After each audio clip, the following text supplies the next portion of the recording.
Greetings, everyone.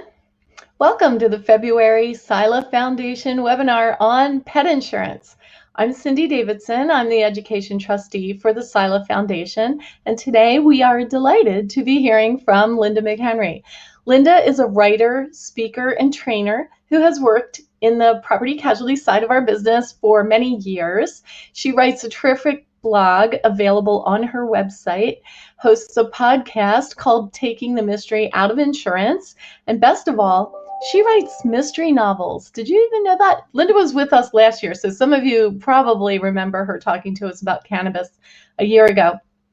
Anyway, this summer, Linda and her writing partner will be publishing their first book in a new mystery series, and that's what I call multitasking. So, and I also understand, Linda, that you're hosting or you're involved in a group for next week where you're going to do something called Noir at the Bar, and I totally want to be invited to that. That sounds I'm not in the Noir at the Bar, but I'm part of that event from the 1st to the 13th. I'll be in mystery making on the 6th. But yeah, boy, that sounds like so much fun. So I can get you an invitation to that. Shoot me an email. Cool. So I don't know if it'll be more or less interesting than pet insurance, but today Linda will be helping us learn more about pet insurance, and I'm assuming we're all pet owners and pet lovers, and we're attending with both a personal as well as a professional interest in this topic. But when it comes to insurance, oddly enough, pets are considered property, and they're insured via a form of property casualty insurance. Weird, right? So Linda's going to tell us all about this. We have an hour, and although you're all on mute, we will take questions all the way through the Q&A function. Please let us know if you're having any technical issues, and we'll try to help you out. And in the meantime, take it away, Linda. Thank you. Well, you know, as Cindy said, we're going to talk about pet insurance, but we have a couple of polls for you first, because we're assuming that you have pets and that you're here because you're interested in pets personally as well as insurance. So we're going to launch a couple of polls. Go ahead, Mary Ellen. Why don't you start with those poll questions? Okay. So the first one, is your pet a dog, a cat, other? And I guess we didn't put in there that you could have multiple pets, but you know, we're interested to see. So according to what I'm seeing, most of you seem to have, oh, wow, now we got more dogs. Okay. But as everybody's answering that, we have a few people who say they don't have a pet, but I guess the dogs and cats looks like they're going back and forth, back and forth. Okay. And what is our next poll question? See, we're curious about you and what you think about pets. So we're going to have another poll coming up. Have you ever purchased pet insurance? Yes or no? Okay, a lot of people aren't aware that the very first pet insurance policy was sold in 1982. And it wasn't really on the radar a whole lot until the late 90s and the early 2000s, excuse me. So, you know, not everybody is aware it's there, but we do have different kinds of pet insurance, which we're going to talk about. And here is our next poll question. Do you sell pet insurance? All right, we're curious to hear from you if you do sell pet insurance. Certainly would like your feedback about that. It looks like some of you don't, and most of you don't, but about a third of you do. So that's interesting. And then we have next our final poll question. Actually, I didn't trigger the first one, an error, which was, do you have a pet? Well, then go ahead. Do that now. That's our fourth one. You didn't even have to say that. She is just being so nice. So, all right. So there we go. So that's just some information we have. We're going to talk about, I'm not going to dive too deeply into too many things. Maybe towards the end, I'll do that depending upon your questions. But again, feel free to ask any questions that you have.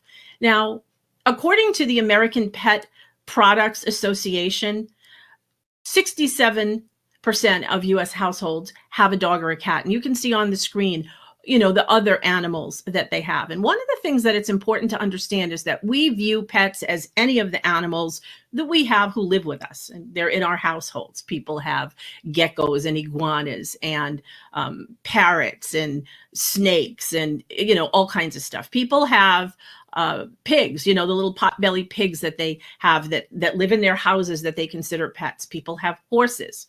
But for pet insurance, Virtually the only kinds of pets that can be insured on pet insurance are dogs and cats. I'm aware of one carrier that writes what they call exotic pets, and those are reptiles and birds. So although the American Pet Products Association considers horses pets, as some people do, you can't insure a horse on your typical pet insurance policy. You need equine insurance for that. So that's something to keep in mind for those of you selling pet insurance. All right, that pretty much dogs and cats are it.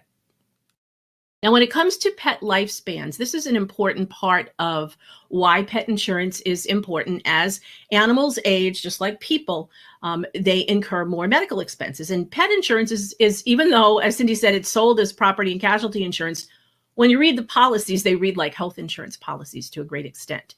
And final expenses can be very costly, as can other kinds of medical expenses. So on your screen are the statistics according to the ASPCA about how long animals live and how you can predict their lifestyle. So I know when I was growing up, I heard that for a dog is, for every year of the dog's life, it's 7 years of a human life. And that's not exactly how it goes.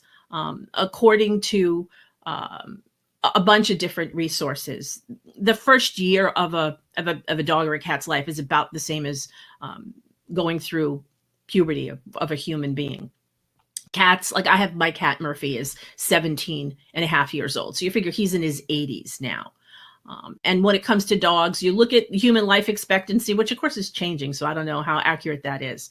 And then you divide it by the average lifespan of the breed. And that's one of the things that we learn when we look more into pet insurance, or you learn about pets, is that the smaller breeds tend to live longer than the larger breeds do. Neutering and spaying adds about 1 to 3 years to longevity. Again, whether it's a dog or a cat, that 1 to 3 year. Mixed breed dogs and cats tend to live longer on average than purebred animals do. Dogs on average live from 8 to 10 years, again, depending upon the breed and genetic factors. Great Danes, typical lifespan is 6 to 8 years. German Shepherds, about 10 to 12. Some of the smaller breeds like poodles, they can live to be, 12 and 14. When it comes to cats, their lifespan shortens based on how much time they spend outdoors. So a cat that's always lives indoors can easily live to be 13 or 15. But if a cat lives outdoors or has access to the outdoors, their lifespan is reduced by the amount of time they spend outdoors. The average cat that has, access to the outdoors whenever they want only lives about 7 years. So the reason I bring up lifespan, okay, as we go into the average costs of care, is a thing called economic euthanasia. There are a great number of people who have pets who can't afford the costs of medical care. And as a result, they wind up having to put their pets down because they can't afford the care. And that's one of the things that pet insurance has been designed to offset. Let's see. Question. Will these data points be provided as part of the presentation? I don't know. Are you folks going to be giving a PDF copy of the PowerPoint to the students, Mary Ellen? I don't know about that, but I can get that answer to you and let you know. So again, pet insurance is designed to prevent those huge expenses. Now, on average, if you talk to people in the industry, they say that the average cost of pet insurance is roughly the same as the average cost of care if you don't have any medical concerns, especially with younger pets. But as pets age and as they have more complicated situations, pet insurance can actually be, a whole lot more beneficial from a financial standpoint. Now, on your screen are some statistics that I got from the American Pet Products Association website. These are figures for 2020. Now, another thing that I found very interesting is until the last 2 years, statistics about pets and longevity and costs and things of that nature were pretty much the same. But in the past 2 years, we've seen costs go up, but we've seen the number of pets in households go up. Up until last year, the number of pet births and pet deaths were pretty much the same.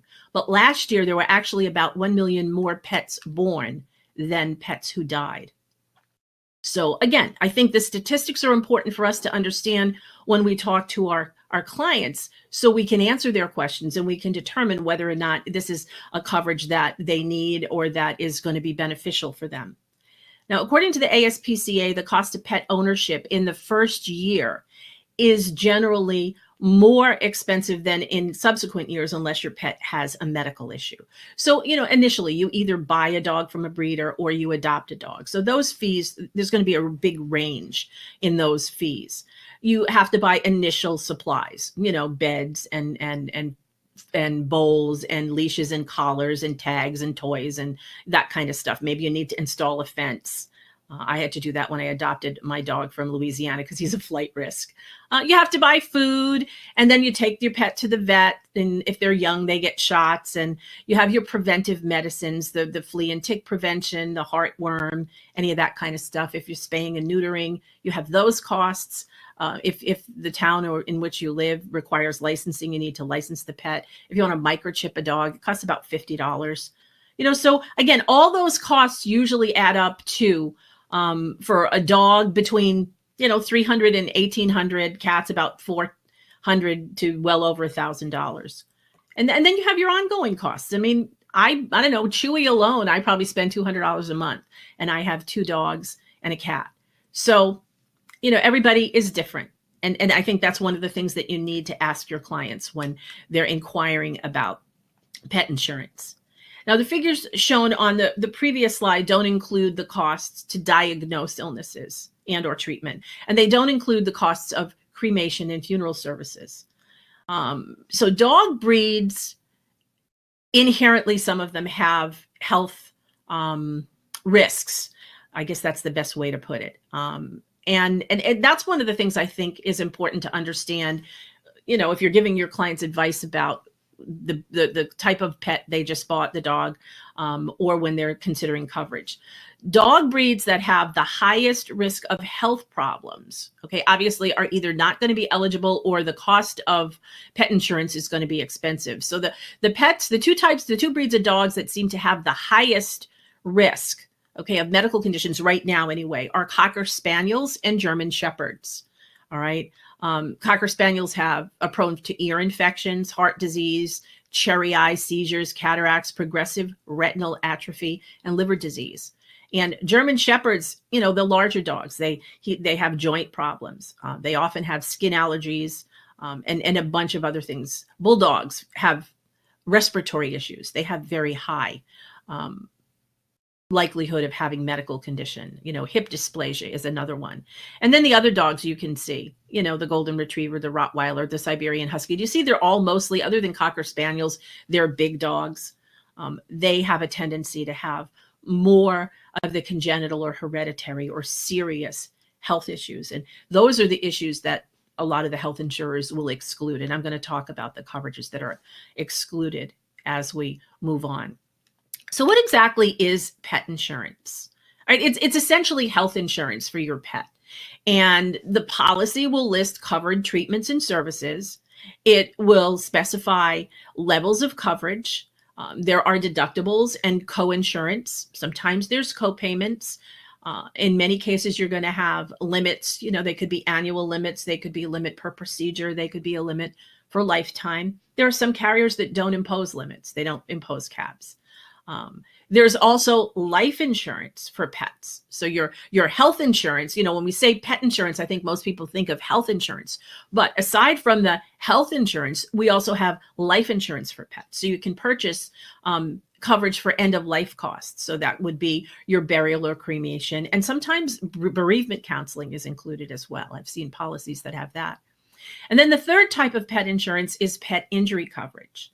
And this is something that many of you may see endorsed onto auto policies for injuries if your pet sustains one in a car accident. So those are the 3 most common types of pet insurance.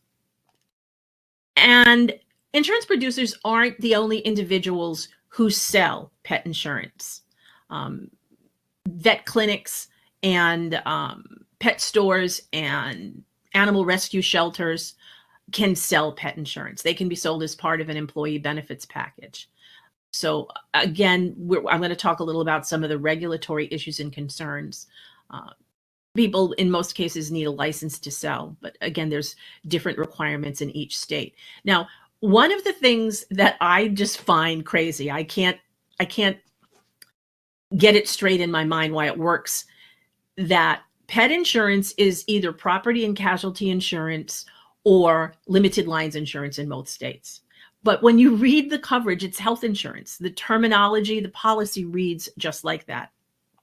And in fact, Texas right now is proposing to make pet insurance, instead of being limited lines, I think that's what it is there, but it's either P&C or limited lines.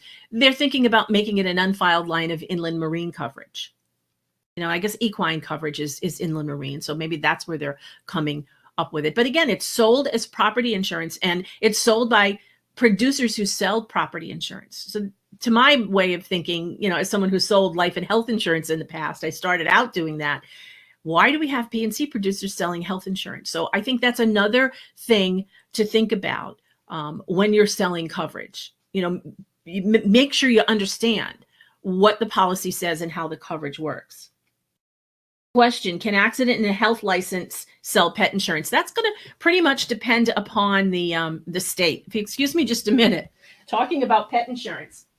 I didn't think Murphy was going to put in an appearance, but he's 17 years old, and when he hears me talking, he thinks we have company. So I apologize for being interrupted, but okay. Yeah, and a couple of people have answered that they pretty much believe that you need a P&C license.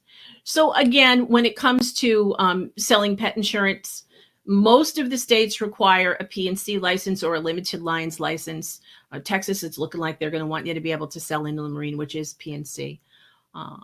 But it can be sold in a lot of different ways. So keep that in mind as well. Now, there are a number of regulatory concerns, and I have actually read some of the market conduct exams that have been conducted, mostly in the state of Washington. And you can see on your screen some of the concerns that there are with respect to the sales and marketing of pet insurance. And the NAIC has a working group. And in fact, I just looked at, I guess they met in February. I haven't seen the notes from that meeting, but I saw the notes from the meeting in November. And I know the intention of what the NAIC wants to do with respect to licensing has changed. So you're going to want to follow that. Keep an idea of, keep an, I'm not finding the words that I want to say. Keep in mind the fact that the NAIC is constantly updating that information on its website under that working group. And overcharging policyholders seems to be one of the biggest issues that some of the carriers have had, like in the past 6 or 7 years, from a regulatory standpoint. They tend to increase rates and then not disclose the increases to policyholders.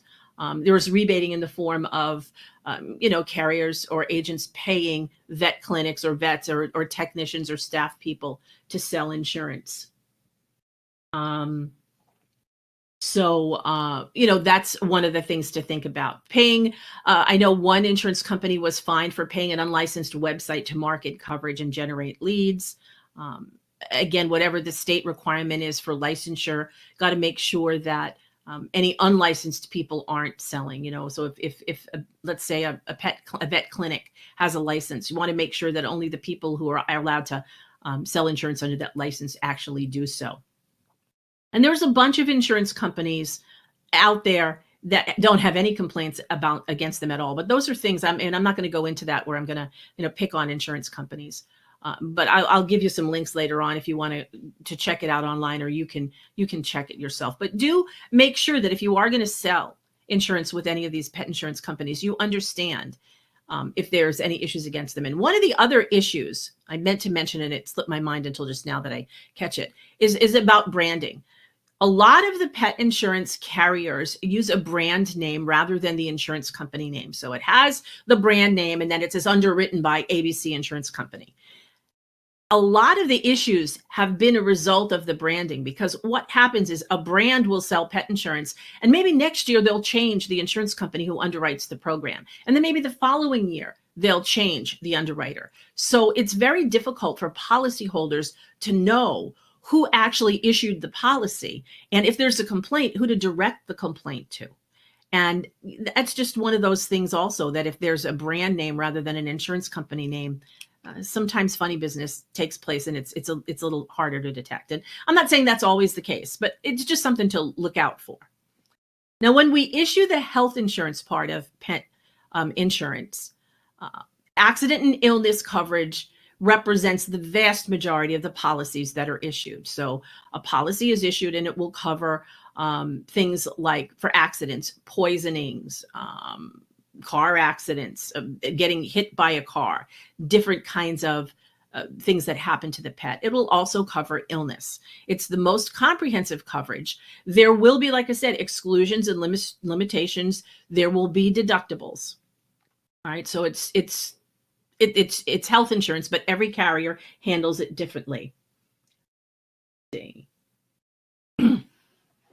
So someone has a comment that says there's no counter license. Each business entity and individual is required to be licensed. And again, is that in every state, Jeff, or is that just your state?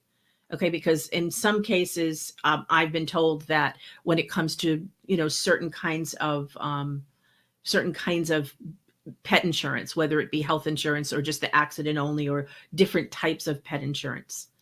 So Linda, we do have at least one regulator on the line, Okay. Jeff from Washington. So he's answering some questions. There's a whole bunch of conversation happening. I don't think any specific questions, except maybe that is personal lines enough. I don't think it is. If it's classified as an inland marine, it probably needs to be the full property casualty license.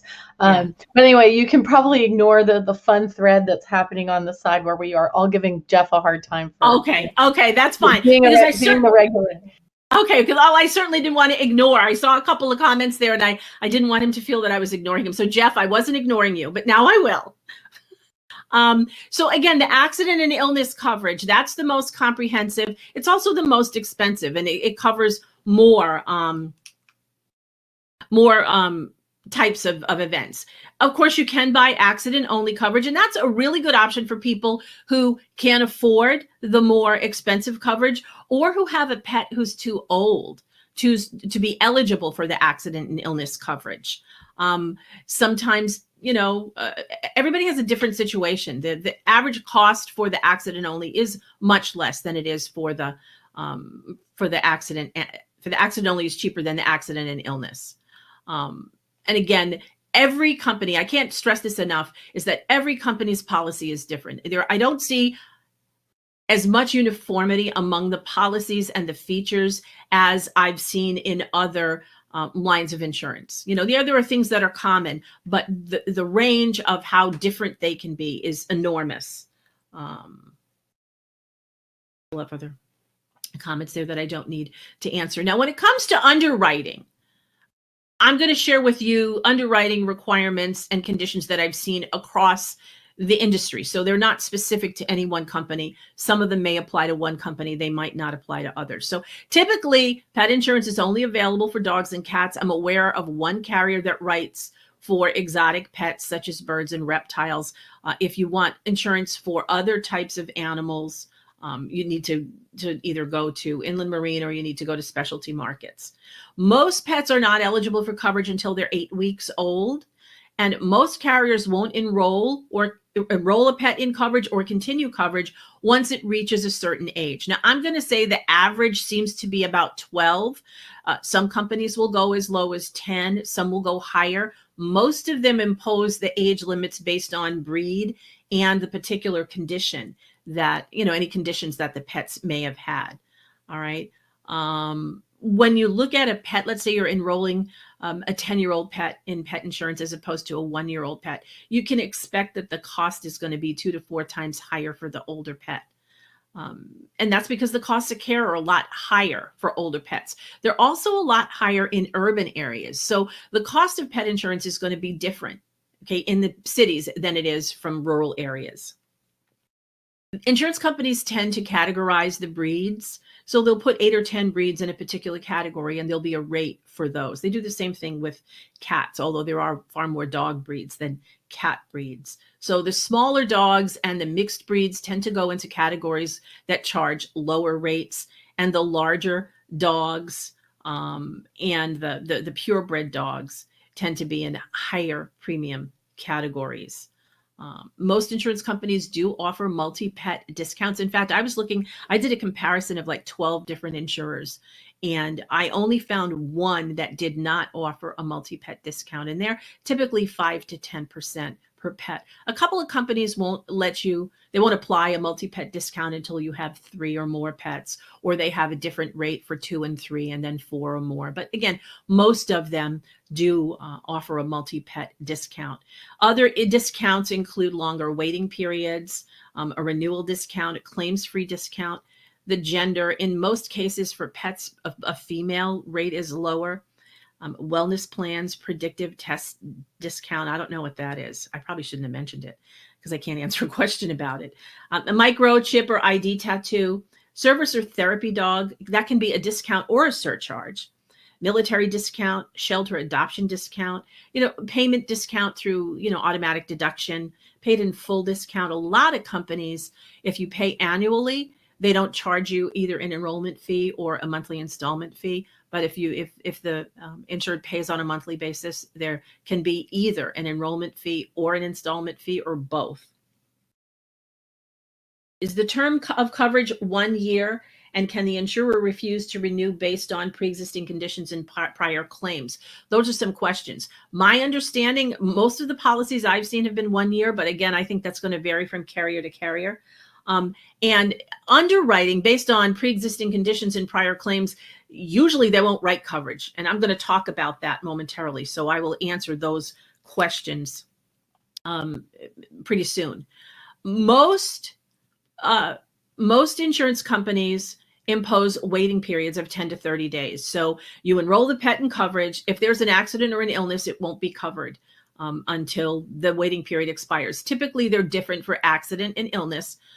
Some companies have I've seen a 2 or 3 day waiting period for accident, but again, typically they're 10 to 30 days. You can only insure 1 pet on a policy. So if you have multiple pets, you need to buy multiple policies, just like life insurance. And you can't transfer your policy from 1 pet to another. So if let's say I insured Murphy and something happens to Murphy, I can't transfer that policy to a new cat. You have to buy and sell new policies for each pet. And the definitions and exclusions, as I said, are not consistent. If we have time at the end, I can actually pull up a couple of policies and show you what they look like. You can see and compare the definitions. So again, it's really important to look at them. Now, when it comes to the conditions of the policy and things that vary from company to company, again, there's a wide array of requirements. Some carriers won't issue coverage until they've seen the results of a vet exam, or if they look at the vet records that you have for that particular pet. So that's one of the things to look for when you're advising your clients about buying coverage, or if you're deciding what type of policy you want to sell or what carriers you want to use. There are policies that will only renew coverage so long as the pet has an annual wellness exam, and sometimes they want annual dental care as well. Deductibles can be annual. They can be applied per procedure, per pet lifetime, or they can combine them or use them differently for different benefits. So again, coverage will only apply if there's a covered service or treatment after the imposition of the deductible and after payment of coinsurance. 80% seems to be the most common, but it ranges from 60 to 90. So again, just like regular health insurance, you have a $5,000, let's say you have a $5,000 vet bill and you have a $1,000 deductible on the policy with 80% coinsurance. So you have your $5,000 bill, you pay the first $1,000, and then the insurance company will pay 80% of the $4,000 bill, and the policyholder will pay 20% of that. Coverage is issued on an indemnity basis. So what that means is the policyholder has to actually pay for the cost of care, and then the policy reimburses the policyholder. So it's a reimbursement or indemnity basis. And again, as I mentioned before, the waiting period usually applies based on whether the condition is an accident or an illness. Now, when we buy the health insurance, or when we sell the health insurance, again, every company is going to be different. So this doesn't apply to every company, but we see basic coverage, which is the least expensive. There's going to be lower reimbursement amounts. So maybe it's going to be 60-40 co-insurance. And that's pretty much your accident only coverage. Although there are some basic plans that will give some limited illness coverage as well. And then when you get into the more comprehensive coverage, your accident and illness coverage, it's more expensive. So you'll see higher reimbursement rates, 80 or 90%. And there'll be more broader coverage. The deductibles tend to be lower than you'll find on a basic policy. And wellness protection, some of the carriers will offer that as an optional coverage, and sometimes you have to buy it separately. So again, that's going to be different, but that wellness coverage is typically for your routine vet care, your preventive things like flea and tick and heartworm. Dental care could either be wellness or preventive depending upon the carrier, and that will include shots as well. Okay, Judith said that she purchased coverage and it was a 90% co-insurance and the deductible was $300. Question, do many vets direct bill the insurance company, or is it typically up to the consumer? My understanding is it's indemnity, but again, the carrier may do it differently. Are there breeds that are uninsurable? I think it's more the condition is uninsurable than the breed. I didn't see anything in my research. I haven't come across that. But again, every carrier could be different. Now, I mentioned before that anyone can sell pet insurance if they have a license, whether you're at a vet clinic or somewhere else. But one of the things that you want to look out for are these preventive care agreements or these wellness contracts, because some of them are being marketed and sold or mistakenly interpreted to be insurance. So if a vet sells a preventive or a wellness plan and offers, or if they offer discounted services, they're not necessarily insurance. So if a vet offers coverage to a consumer and there's no risk transfer going on, that isn't insurance. And there can be discount plans that are out there where if the policyholder, or not the policyholder, the pet owner pays a price, that the cost of care can be reduced, the wellness care is reduced. Those are preventive care agreements. They're not insurance. So again, make sure that if your client is interested in something like that, you can explain the difference between insurance and these preventive care agreements. And again, every state has different definitions, in insurance code for different types of insurance. So you've got to familiarize yourself with that. Now, there are some common limitations and restrictions. Again, you might see something differently in a policy than what I'm showing here. A lot of companies will provide coverage if the policyholder is traveling with their pet and they travel within the U.S. to Canada. Sometimes they'll extend it to any of the U.S. territories. Most of the companies that I saw don't offer it outside, and some of them don't write the travel and vacation coverage at all. Again, we see different enrollment age limits based on breed. So, for example, if you were going to enroll a Great Dane, which we know the life expectancy is 6 or 8 years, they may not allow someone who owns a Great Dane to insure that pet at age 7. If you have a dog that's 14 or 15, you may not be able to enroll that pet in new coverage. Some carriers will non-renew at a certain age. Others announce, if you enroll your dog and we insure your dog at age 2, we'll continue for the lifetime of the pet. So again, that's one of the things that you have to check with the different carriers for.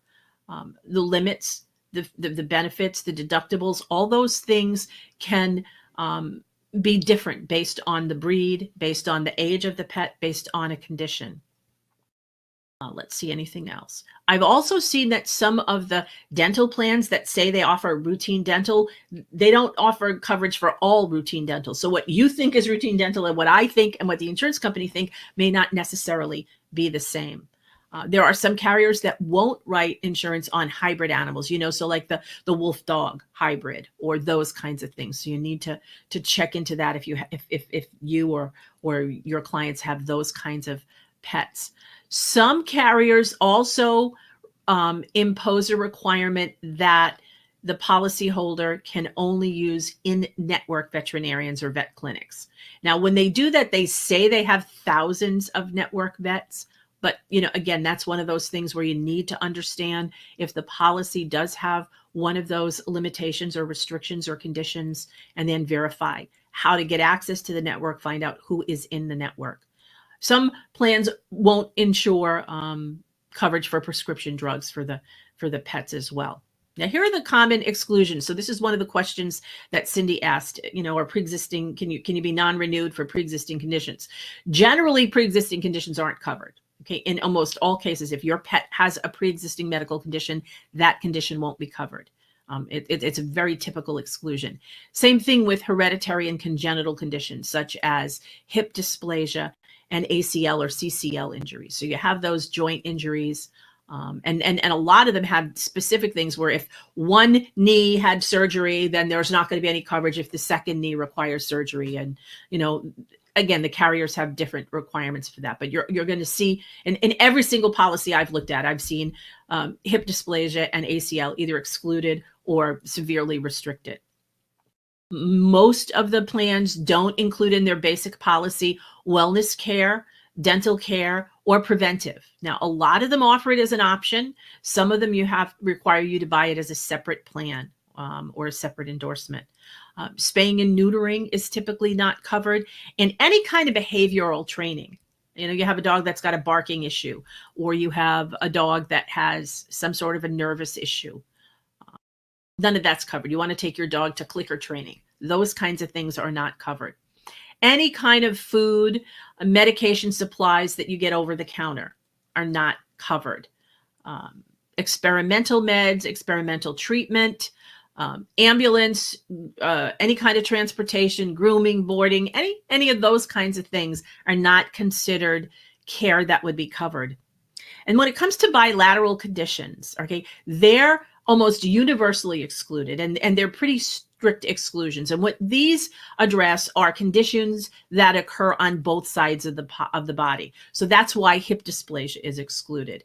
That's why ACL or ligament issues are excluded, because they tend to occur in both hips or both knees, or cataracts, for example, both eyes. So again, you're gonna want to see that. Now, there are some kind of neat optional features, and I just throw this up here for you. Diabetes, again, is a pre-existing condition, but there are some plans that will offer that coverage for a higher price. You can add the cremation and the funeral services. A number of the policies and the plans advertise that they have a diminishing deductible. So you have your pet insurance and you enroll your pet when it's a puppy, and you go 4 years without submitting any claims. Each year your deductible is going to reduce. And again, they handle it in a different way, but that's an option that you can get. I've seen an option where if you own a pet and you wind up having to go into the hospital, there's a benefit where you can either have the costs of boarding or kenneling covered, or some other kind of care for your pet if you can't take care of your pet. So for someone who lives alone and they don't have children or family, that might be something that would be interesting. I saw one company that actually has an endorsement that will provide coverage if the dog bites or injures someone. And I know that's kind of a whole other subject because of homeowners insurance claims.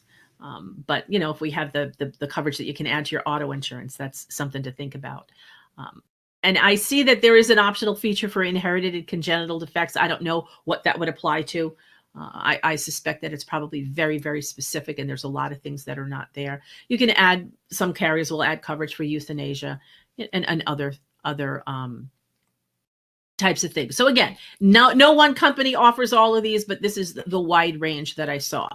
Now, when it comes to prescriptions, all right, a lot of pharmacies will fill pet prescriptions. I have a dog who's actually both my dogs are on medications, and we fill them at regular pharmacies. And I'm trying to remember, one of the major pet carriers just recently partnered with Walmart. And when you go to some of these regular pharmacies that partner with the pet insurance carriers, you can get discounted rates. And from what I can find, in addition to dealing with a regular pharmacy for pet prescriptions, there's a lot of people who want to use online pharmacies, but I found that there are a number of things that you want to keep in mind, and that some of the pet carriers are very strict about the online pharmacies that they'll pay for. And so I found that the recommendations are that you want to make sure that the online pharmacy is licensed, that you want to that they ask you for the prescription, that you need to provide them with a prescription. Because if you can just order medication and you don't have a prescription, usually that's indicative that there's something not quite right. Once in a while, one of these legitimate online pharmacies will have a licensed pharmacist available to consult with you if you have any questions. You want to look for an online pharmacy that provides a safeguard against incorrect dosages.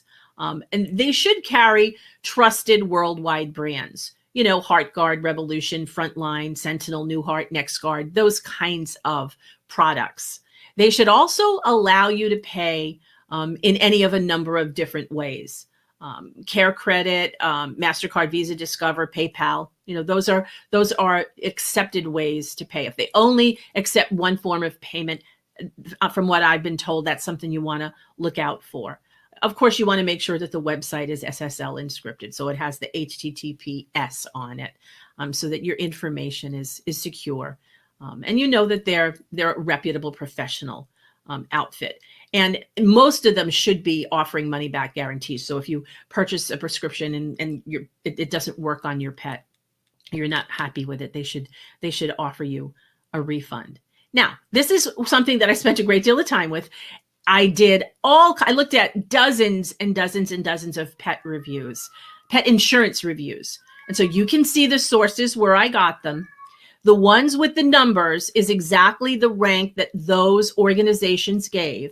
And then the other ones with the bullet ranked different pet insurers based on certain types of benefits or features or what their major skill set was. All right. So again, I'm not going to go into the good, the bad, and the ugly of these carriers. All right. But I will tell you that when it comes to claim settlement, if you read the contract, it says that they'll reimburse you within a certain number of days. And one of the things that I found on these reviews is for 2020, I got the claim settlement average, the number of days that it took these insurance companies on average to pay claims. So the three best ones were 2 days, 4 days, and 7 days. There was one that paid claims within 60 days. And one of the biggest pet insurers, and I'm not going to say who it is, but one of the biggest pet insurers actually takes 30 days to pay. So the one that sells the most insurance. So you want to make sure that you research it, because just because they're rated high and they have high customer service doesn't necessarily mean that that's always going to be the best product. So, as with anything else, check it out. Now, here are some, I just want to show you what some of the websites look like. Oh, came up on this screen. Let me move it over here.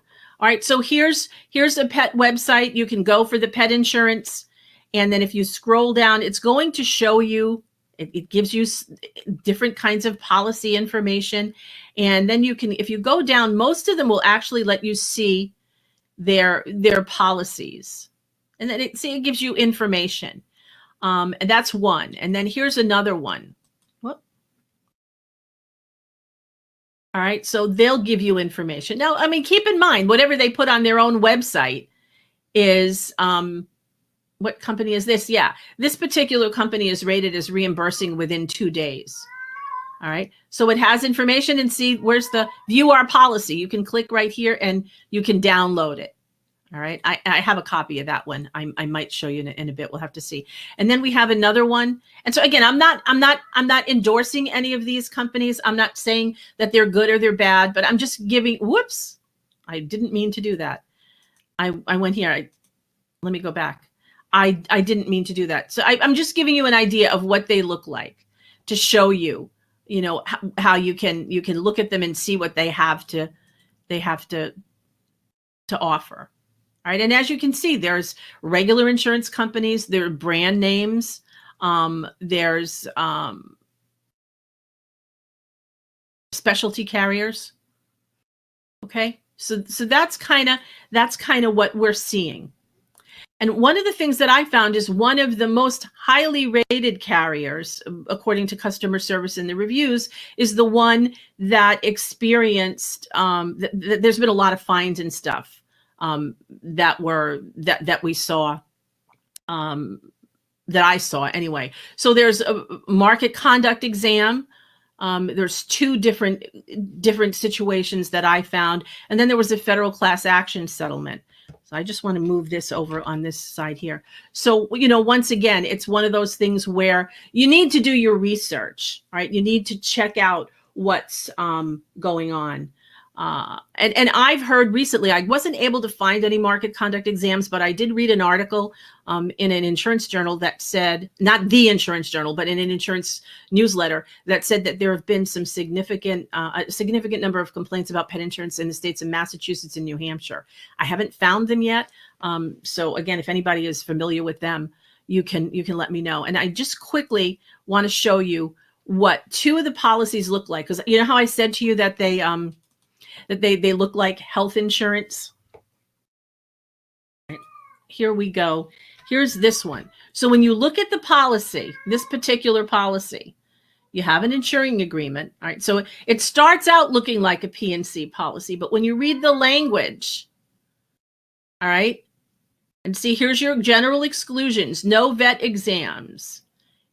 No, here's your 15-day waiting period for accident, illness for 15 days, illness related to hip dysplasia within 12, and then no pre-existing conditions. So to answer Cindy's question, will they renew you? No, they won't write your insurance if you have a pre-existing condition. And then they go through your preventive, and then they list the other exclusions, tail docking, ear cropping. So there are people who have Dobermans and Rottweilers and other dogs where that's pretty typical. And that's not something that's going to be covered. Dew claw removal, declawing, right?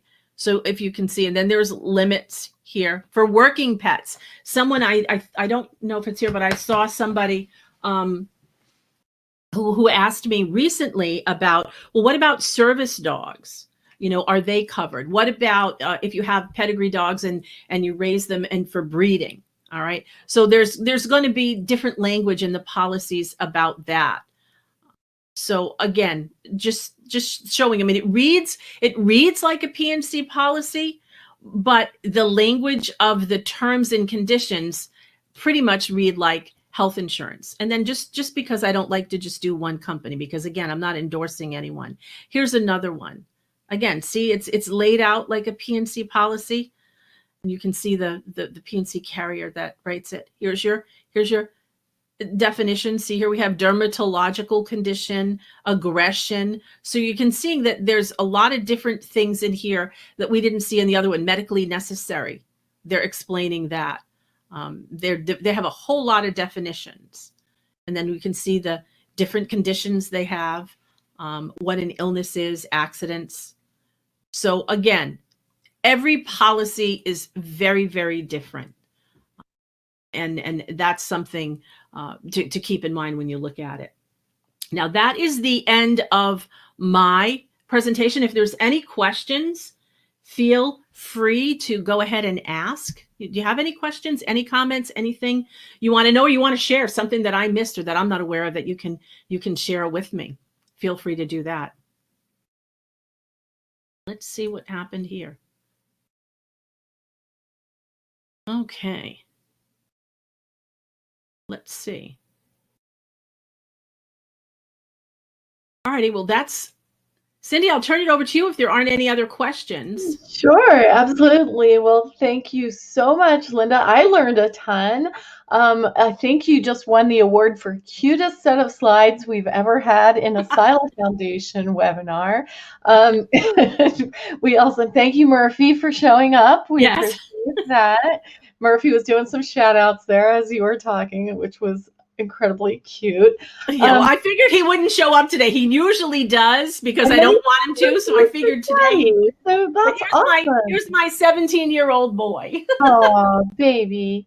So we oh look, Chris Murray's here saying the NAIC producer licensing working group will be looking at pet insurance licensing this year. Good. So you heard it here first. Thanks, Chris.